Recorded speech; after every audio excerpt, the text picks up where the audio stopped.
मेरे प्यारे देशवासियों, 20 मई को वर्ल्ड बी डे मनाया गया। यानी एक ऐसा दिन जो हमें याद दिलाता है कि शहद सिर्फ मिठास नहीं, बल्कि सेहत, स्वरोजगार और आत्मनिर्भरता की मिसाल भी है। पिछले 11 वर्षों में मधुमक्खी पालन में भारत में एक स्वीट रिवॉल्यूशन हुआ है। आज से 10-11 साल पहले भारत में शहद उत्पादन एक साल में करीब 70-75 हजार मैट्रिक टन होता था। आज ये बढ़कर करीब करीब 1.25 लाख मैट्रिक टन के आसपास हो गया है। यानी शहद उत्पादन में करीब 60% की बढ़ोतरी हुई है।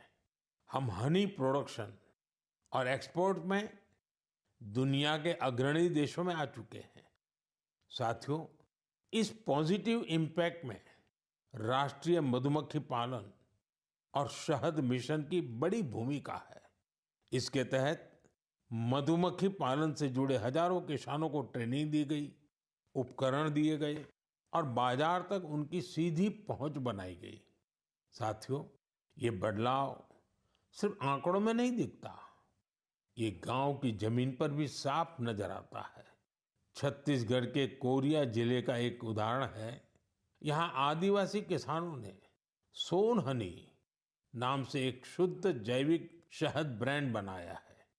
आज वह शहद जैम समेत अनेक ऑनलाइन पोर्टल पर बिक रहा है। यानी गांव की मेहनत अब ग्लोबल हो रही है। इसी तरह उत्तर प्रदेश, गुजरात, जम्मू कश्मीर, पश्चिम बंगाल और अरुणाचल प्रदेश में हजारों महिलाएं और युवा अब हनी उद्यमी बन चुके हैं। साथियों, और अब शहद की केवल मात्रा नहीं, उसकी शुद्धता पर भी काम हो रहा है। कुछ स्टार्टअप अब एआई और डिजिटल टेक्नोलॉजी से शहद की गुणवत्ता को प्रमाणित कर रहे हैं। आप अगली बार जब भी शहद खरीदें तो इन हनी उद्यमियों द्वारा बनाए गए शहद को जरूर आजमाएं। कोशिश करें कि किसी लोकल किसान से, किसी महिला उद्यमी से भी शहद खरीदें, क्योंकि उस हर बूंद में स्वाद ही नहीं, भारत की मेहनत और उम्मीदें घुली होती हैं। शहद की ये मिठास आत्मनिर्भर भारत का स्वाद है। साथियों, जब हम शहद से जुड़े देशों के प्रयासों की बात कर रहे हैं, तो मैं आपको एक और पहल के बारे में बताना चाहता हूँ। ये हमें याद दिलाती है कि हनी बीज की सुरक्षा सिर्फ पर्यावरण की नहीं, हमारी खेती और फ्यूचर जनरेशन की भी जिम्मेदारी है। ये उदाहरण है पुणे शहर का, जहाँ एक हाउसिंग सोसाइटी में मधुमक्खियों का एक छत्ता हटाया गया। शायद सुरक्षा के कारण या डर की वजह से, लेकिन इस घटना ने किसी को कुछ सोचने पर मजबूर कर दिया। अमित नाम के एक युवा ने तय किया कि बीज को हटाना नहीं, उन्हें बचाना चाहिए। उन्होंने खुद सीखा, मधुमक्खियों पर सर्च की और दूसरों को भी जोड़ना शुरू किया।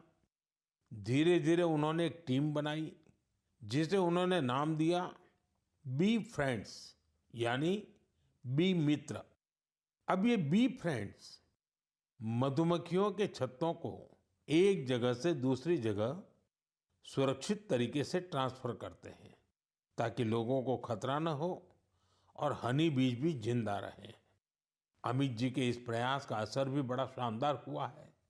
हनी बीज की कॉलोनी बच रही है, हनी प्रोडक्शन बढ़ रहा है और सबसे जरूरी है, लोगों में अवेयरनेस भी बढ़ रही है।